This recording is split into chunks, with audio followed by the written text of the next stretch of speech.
Hey everyone, so here I'm going to explain you what is Pythagoras theorem. So this was given by the Greek mathematician Pythagoras, and let's see what his theorem says. So the Pythagoras theorem states that if a triangle is right angled means the triangle has to be a right angled triangle, in which if suppose you take any triangle, the one angle has to be a 90-degree, then only this theorem is applicable. For other triangles, this theorem is not applicable. So let's read the statements once again.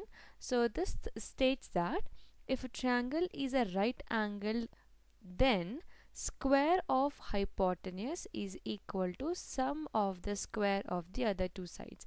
So what is this hypotenuse? What is altitude? Let's see that. So here I have taken a right angle triangle, like you can see, and here angle A is 90-degree, this is 90-degree. I don't know the measurement of angle C and angle B now, but one angle is 90-degree, so this makes a triangle, right angle triangle. In that, the side which is opposite to the 90-degree, that is this side, which is the longest side, is called as hypotenuse. Remember, hypotenuse is a one which is opposite to the 90-degree. So this is 90-degree, so opposite to it is this side, so that will become hypotenuse. Next, we have a altitude and we have a base. Now this could be anything. So here normally we'll generally take a base as a bottom one. So here the AB is a base and this is a altitude, that is nothing but height. So sometimes this is also replaced by the word height, anything we can use. Now what this theorem says, it says that square of the hypotenuse means whatever measurement I have here, let's take suppose 4, okay, then square of the hypotenuse means 4 square, that is what they meant to say. So what they're saying here, square of the hypotenuse is equal to sum of the square of the other two sides. So sum means addition, sum of square of other two sides are nothing but altitude and the base. So in general, how I can write this, it says that hypotenuse, so I'm just writing hypotenuse as HYP. So HYP square, that is hypotenuse square, is equal to sum of what? Sum of square of other two sides are altitude and base. So I'll just write AL for the altitude, so AL square and base square, that's it. So this is a Pythagoras theorem. Now in other words, what we can write down here is, this is my ABC is a triangle, right? ABC is a triangle where BC is nothing but the hypotenuse. So what I can write, so BC square is equal to AC square. AC is my height or the altitude, so AC square plus the other side which is base, AB square. That's it. Okay, so using this theorem we can find out many things, like it is in general, in real life, it is used in engineering, in construction, it is used in navigation. There are many applications of the Pythagoras theorem. Let me take a small example here.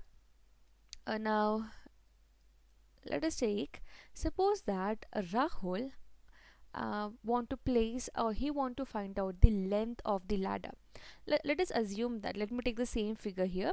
Suppose this is a ladder, okay, I'm taking L, this is a ladder, and he is standing, or like he has placed at 4 meter away from the wall. Suppose this is a wall and wall height is suppose 3 meter. Okay, I'm just assuming here the wall height is 3 meter and he has placed a ladder 4 meter away from the bottom of the wall, that is from the away from the wall.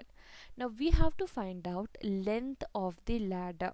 This is just a normal question, general question, simple question I'm giving you to understand how we can use a Pythagoras theorem. So I want to calculate this length of the ladder, and you know that obviously the ground and the wall always make a 90-degree, right? This is a ground, or we can say floor, And we know that floor and the wall always make a 90 degree. So in that case, if I assume that BC is my ladder, this entire figure forms a right angle triangle. In that case, I can able to apply Pythagoras theorem and find out this hypotenuse. So let us apply this. So here we know that BC square, BC is my hypotenuse in this figure. Now it depends upon figure to figure. Sometimes instead of C here, some people take a. In that case, it will be different. So just make sure that you're taking properly. So BC square is equal to AC square plus AB square. I'll just substitute all the values. BC value I don't know, I have to find out that, right? So I'll just write down BC only. So BC square is equal to AC square. AC is 3 meter, so I'll just take 3. So 3 square plus AB is 4, so it is 4 square. Now 3 square is nothing but 9, that is 3 into 3 9, plus 4 square is 16. 4 4s are 16. So 16 plus 9 will gonna give us 25. Yes, so BC square is equal to 25 we got, but we want only BC value. I don't want BC square value. So what I'm gonna do here is I'm gonna just take a square root of it. So BC is equal to square root of 25, which is nothing but 5, or 5 meter. So it means the length of the ladder will be 5 meter. That's it. I hope it's clear. Sometimes they have also, in some of the questions, what they do here is they're going to give you a hypotenuse value, they're going to give you a base value. We have to find out altitude, or the other way, they're going to give you a hypotenuse or the altitude, we have to find out the base. In any of the question, we have to substitute in this theorem that BC square is equal to AC square plus AB square, and then you will get it. I hope it's clear. In case you have a question or doubt, you can drop a comment below. Thank you so much for watching.